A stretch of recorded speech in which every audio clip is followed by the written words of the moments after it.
मैंने इतने अरसे तक तुम्हारे सारे राज छुपाए रखे, तुम्हारे लिए अपनी बीवी से भी झूठ बोला, और तुम कहती हो कि रोहन को पता था।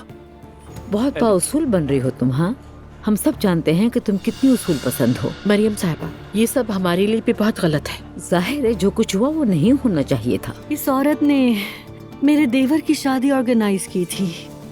तैयारी के दौरान जब इसने देखा कि हम कितने अमीर हैं तो इसने मेरे ससुर को फंसा लिया और फिर इसने मेरी सास को मेरे ससुर से अलग कर दिया।